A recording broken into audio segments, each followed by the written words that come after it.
स्वागत है आप सभी का साइंस क्यूब रिवीजन में। तो आज का मेरा पहला क्वेश्चन है कि क्रेब्स चक्र में किसका संश्लेषण होता है। तो आपको याद रखना है कि क्रेब्स चक्र में जो होता है वो पैरविक अम्ल का जो होता है यानी पैरविक एसिड का जो होता है वो संश्लेषण होता है। ठीक है, इसी के साथ हम बढ़ते हैं अपने अगले नंबर क्वेश्चन की तरफ। देखते हैं क्या कहता है 2 नंबर क्वेश्चन कि मानव शरीर में यूरिया का निर्माण कहाँ पर होता है। तो मानव शरीर में यूरिया का निर्माण कहाँ होता है, यकृत में होता है। ठीक है, चलिए बढ़ते हैं आगे, देखते हैं क्या है। 3 नंबर क्वेश्चन क्या कहता है, रक्त की अशुद्धि किस अंग में जाकर छनती है। अशुद्ध रक्त किस में जाके छनती है, तो आपको याद रखना है कि वीर्य में जाके छनती है। ठीक है, चलिए बढ़ते हैं 4 नंबर क्वेश्चन की तरफ। देखते हैं 4 नंबर क्वेश्चन क्या कहता है कि श्वसन की क्रिया कहाँ संपन्न होती है। तो श्वसन की क्रिया जो होता है वो कहाँ पे संपन्न होते हैं, मैक्रोकोर्डिया में, जिसके कारण हमें ऊर्जा मिलता है। और मैक्रोकोर्डिया को ऊर्जा गृह भी कहते हैं, आपको याद रखना है, पावर हाउस। फिर बढ़ते हैं अपने 5 नंबर क्वेश्चन की तरफ। देखते हैं क्या कहता है कि प्राकृतिक रबर किसका बहुलक है। तो प्राकृतिक रबर जो है वो आइसोप्रोपिन का बहुलक होता है, आपको याद रखना है। ठीक है, चलिए बढ़ते हैं 6 नंबर क्वेश्चन की तरफ। देखते हैं 6 नंबर क्वेश्चन क्या कहता है कि प्रोटीन कोशिका के भीतर उपयोग की जाती है या किसके द्वारा संश्लेषित होती है। तो प्रोटीन जो होता है वो मुक्त राइबोसोम के द्वारा जो होता है वो बनता है। ठीक है, यानी संश्लेषण होता है।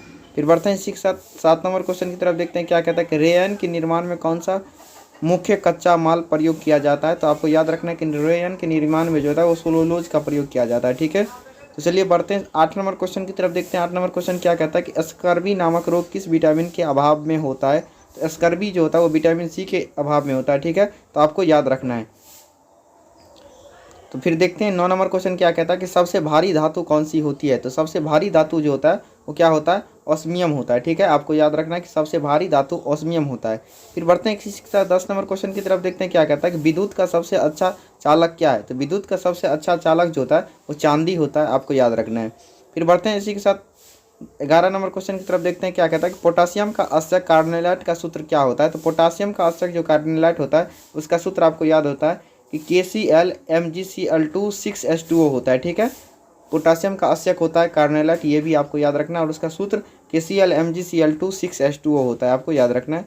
फिर 12 नंबर क्वेश्चन क्या कहता है कि यूरेनियम की नाभिकीय विखंडन में क्या प्राप्त होता है। तो यूरेनियम के नाभिकीय विखंडन में सीसा का प्राप्ति होता है। ठीक है, चलिए बढ़ते हैं 13 नंबर क्वेश्चन में। देखते हैं क्या कहता है कि ध्वनि को मापने की इकाई क्या है। तो ध्वनि को मापने की इकाई जो होता है वो डेसिबल होता है। ठीक है, चलो बढ़ते हैं 14 नंबर क्वेश्चन की तरफ। देखते हैं क्या है कि स्टेनलेस स्टील किन धातुओं को मिश्रित करके बनाया जाता है। तो क्रोमियम लोहा और निकेल का बनाया जाता है। ठीक है, स्टेनलेस स्टील जो होता है वो क्रोमियम लोहा और निकेल को मिलाकर बनाया जाता है। ठीक है, चलो बढ़ते हैं 15 नंबर क्वेश्चन की तरफ। देखते हैं क्या कहता है कि वनस्पति विज्ञान की उस शाखा का क्या नाम है जिसमें शैवाल का अध्ययन किया जाता है। तो उसे हम क्या कहते हैं, फाइकोलॉजी कहते हैं। ठीक है, फाइकोलॉजी में जो है वो शैवाल का अध्ययन किया जाता है, आपको याद रखना है। ठीक है, चलो बढ़ते हैं अपने 16 नंबर क्वेश्चन की तरफ। देखते हैं क्या कहता है कि दूध से दही बनाने वाले जीवाणु का नाम क्या है, जिसे हम बैक्टीरियम लैक्टिस एसिडाई भी कहते हैं। ठीक है, इसका शॉर्टकट में आप बोल सकते हैं कि दूध से दही बनाने के जीवाणु का नाम जो होता है लैक्टोबैसिलस, जिसे हम बोलते हैं। ठीक है, फिर बढ़ते हैं अपने 17 नंबर क्वेश्चन की तरफ। देखते हैं क्या कहता है मधुमेह के रोगी के पेशाब में किसकी अधिकता होती है। तो आपको याद रखना है कि शुगर की अधिकता होती है। ठीक है,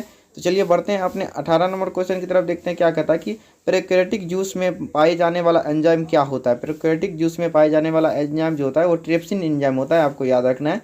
फिर बढ़ते हैं इसी के साथ 19 नंबर क्वेश्चन की तरफ। देखते हैं 19 नंबर क्वेश्चन मेरा क्या कहता है कि आंतों में प्रोटीन को अमीनो अम्ल में अपघटित करने वाला उत्प्रेरक क्या होता है। यानी आंत में जो होता है वो प्रोटीन को अमीनो अम्ल में कौन कन्वर्ट कर देता है, अपघटित कर देता है। तो आपको याद रखना है कि पेप्सिन एंजाइम जो होता है वो क्या करता है, प्रोटीन को अमीनो अम्ल में कन्वर्ट करता है, आपको याद रखना है।